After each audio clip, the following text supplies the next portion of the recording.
Fire near Kyiv, Russians attacked the region. I'll tell you everything that's known about it later in the broadcast. I'm Solomia Vitvitska, and this is TSN. Subscribe to our YouTube channel, watch the broadcast, and be sure to comment on what you found most interesting. Here are a few of today's topics.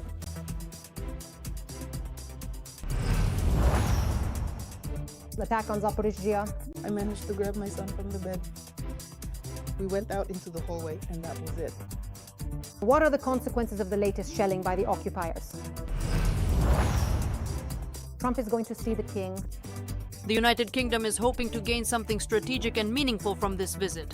What should Ukrainians expect from the US president's trip to the United Kingdom? In Zaporizhzhia, 2 people have been killed, and the number of wounded has already risen to 20. Among them are 2 children. Residents of the city continue to seek medical attention for shrapnel wounds, concussions, and acute stress reactions. It is known that doctors are fighting to save the life of at least 1 of the wounded. All of this is the result of a Russian attack. In the middle of the night, the occupiers struck the city with multiple rocket launchers. Dozens of apartment buildings and private houses in Nivyshin were hit. Daria Nazarova will tell you more about the consequences of yet another Russian terrorist attack against civilians. Explosion after explosion. That was the night in Zaporizhzhia. Shattered houses, homes on fire, apartments and cars in Nivyshin were hit. Around midnight, the occupiers shelled the city with tornado multiple rocket launchers. I was finally able to gather all of my belongings from the room.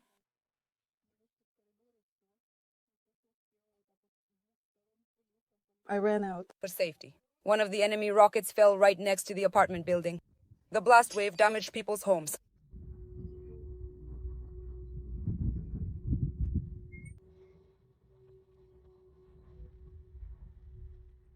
I was in the hallway and it hit right there on the sugar. It blew out, it fell, then it went quiet.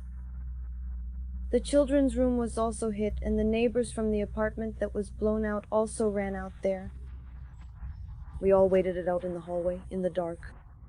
Right now, utility services are working at the site. People are putting their apartments in order and slowly recovering after the terrible night. Everyone is alive. The parrot was very scared. It happened so fast. As a result of the attack, large-scale fires broke out. Emergency workers extinguished fires in 3 residential buildings covering a total area of 350 square meters. Also, in one of the city districts, 2 trucks caught fire in a parking lot. In addition, firefighters contained a fire at a service station that covered 600 square meters.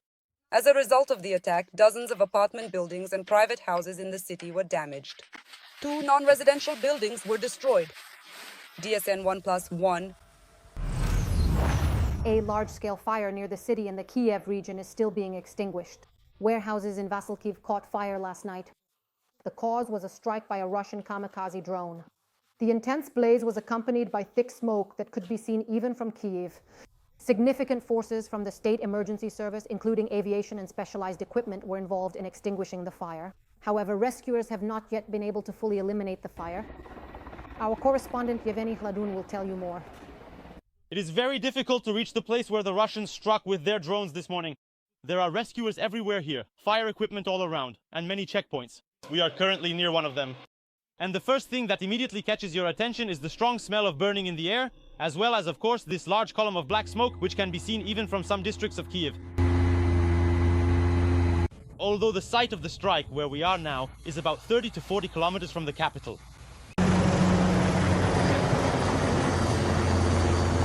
This morning, the Russians struck this place with drones, and the warehouses caught fire. This is the logistics center of a large retail hypermarket. It is located a bit further from the residential area, but the locals still flinched from the explosions. It was very loud. The kids got a little scared, but we've already gotten used to it because a couple of days ago, we also had a strike, and it was loud then too. Well, it was still smoking a bit since night, but around 8:30 it started to smoke more. Aren't you scared after the strike here? What can I say? We're not scared. Of course, for example, I have a child at home, 6 years old, and for a child it's scary. Since early morning, the state emergency service rescuers have been working here. At the moment, the fire is being extinguished in the Kvartivsky district, which broke out as a result of enemy shelling. Nearly 300 rescuers and about 100 units of equipment have been involved in extinguishing the fire. Special engineering equipment has been deployed, Equipment was used and water was dropped by aircraft. At this moment, the fire has already been contained and there is no further spread of flames. Heavy engineering equipment is being used to clear the debris. Extinguishing the fire is greatly complicated by the dense layout of the warehouses, so even volunteer firefighting units, representatives of the Ukrainian Red Cross, and some auxiliary equipment, including robotics, are assisting the rescuers. At the moment, there is no information about casualties, but this data may still be updated.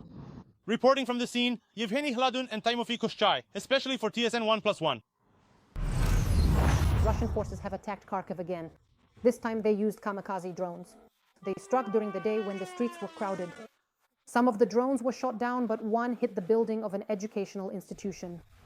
The roof and one floor were destroyed there. There were no casualties inside the building, but 4 passers-by sustained minor injuries. Sumy is partially without power. The city was attacked by 2 enemy drones at night. They hit warehouses and an energy facility, after which the lights went out.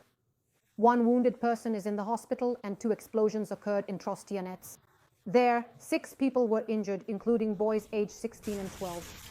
In the Yunakivka community, a drone struck a civilian car, injuring 2 rescuers. 1 civilian was killed and another 14 were wounded by Russian invaders in Donetsk region. In Druzhkivka, 9 people were injured at once, and in Kostiantinivka, 7 apartment buildings and 15 private homes were damaged.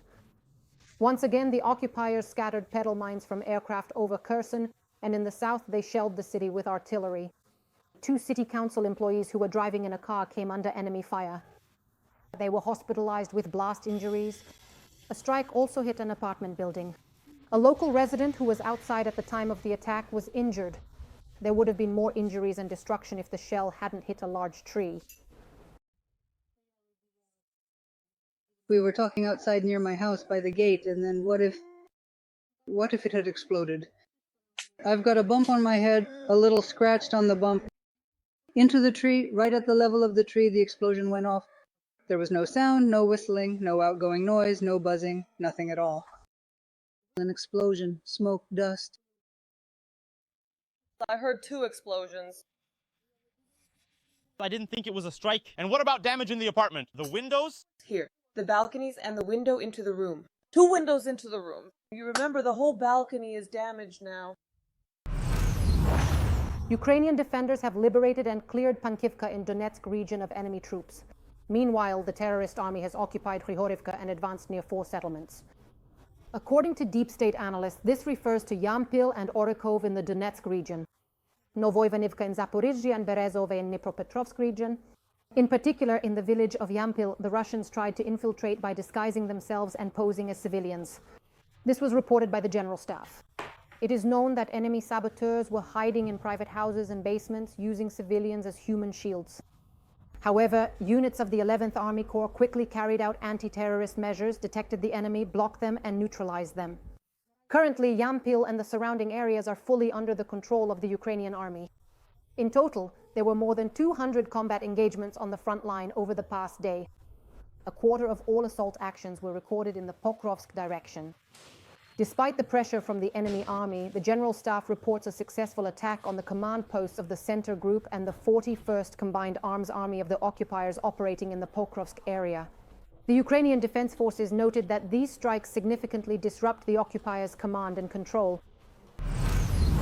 Royal Air Force aircraft will protect the skies over Poland as part of a NATO mission. The Ministry of Defense reports the deployment of Typhoon fighter jets to Poland. Britain will join forces with Denmark, France and Germany to strengthen NATO's defense on the eastern flank. This move comes after Russian drones entered Polish territory last week. And this is the most serious violation of NATO airspace by Putin to date.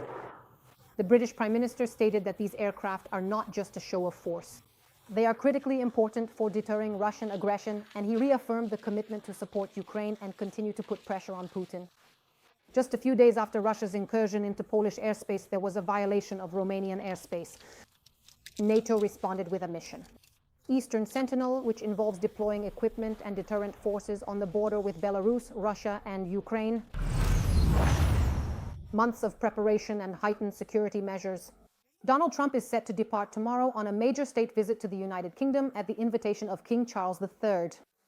Ukraine has its own expectations for this visit. President Zelensky hopes that the British Prime Minister will raise the issue of security guarantees for Ukraine. All the details about the visit were gathered by Oksana Tkachenko. Police units have been reinforced. Patrols on boats are monitoring the waterways and helicopters are preparing to control the airspace. And the mounted cavalry is holding its final rehearsals. The United Kingdom is preparing for the arrival of American President Donald Trump. The recent murder of a political ally has made the British take extra security precautions. This will include reviewing the routes, the residences where they will be staying, inspecting any buildings overlooking these areas, lines of sight, and so on, any possible threat. Such visits are extremely rare. Trump has experience with this kind of thing. During his previous term, he was received by the now late Queen Elizabeth II. At that time, videos went viral around the world showing how the US president violated royal protocol.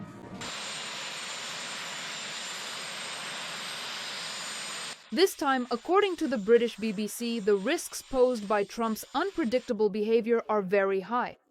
But in the United Kingdom, everything is polished down to the smallest detail. First, the Trumps will visit the royal family in Windsor. Together, they will visit the grave of Elizabeth II and take part in a banquet.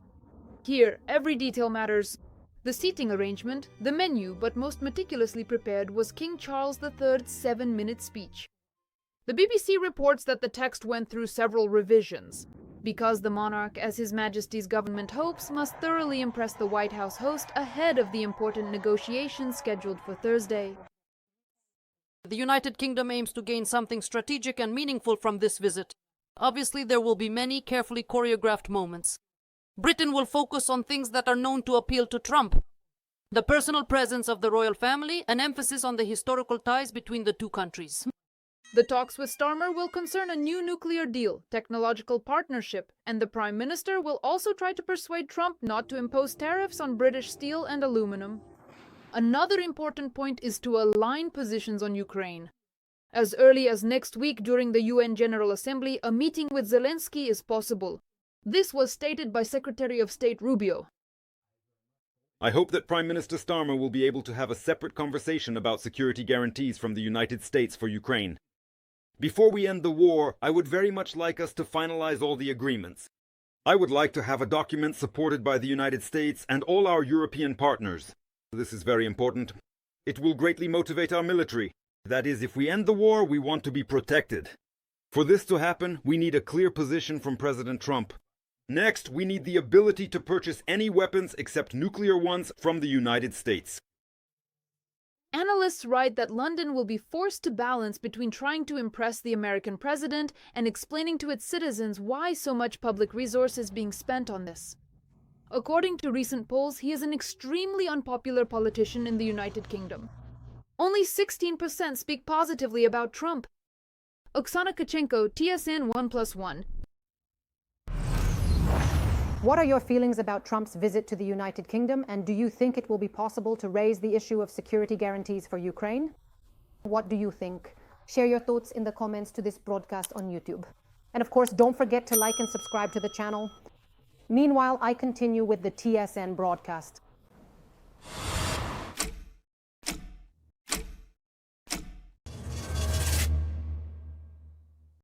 The pipeline case.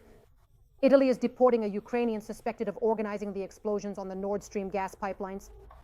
This is 49-year-old Sergei Kuznetsov, who was detained in August in the province of Rimini. He had been vacationing there with his family for several days, even though Germany had issued an international warrant for his arrest. The German prosecutor's office believes that he was the one who coordinated the sabotage of the pipelines in the Baltic Sea in September 2022. At that time, the pipelines were damaged by explosives. Gas was no longer being supplied through them. Russia had previously shut down Nord Stream 1, and Nord Stream 2 was never launched. According to Italian investigators, the suspect may also have been involved in attacks on vessels belonging to the so-called Russian Shadow Fleet in the Mediterranean Sea. After his extradition from Italy, his case will be investigated. A German federal judge is expected to bring charges in Hamburg. That is also likely to be where the suspect will be held during the investigative detention. Sergei himself denies the charges and insists that he was in Ukraine at the time of the sabotage. His Italian lawyer stated that he has filed an appeal with the Court of Cassation due to violations of his client's basic rights.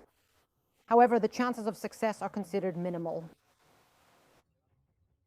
There is a serious risk of violation of fundamental rights in the event of extradition to Germany. We have received additional information from Germany, but as is often the case in matters of international cooperation, it contains false information. We have official reports that refute their claims.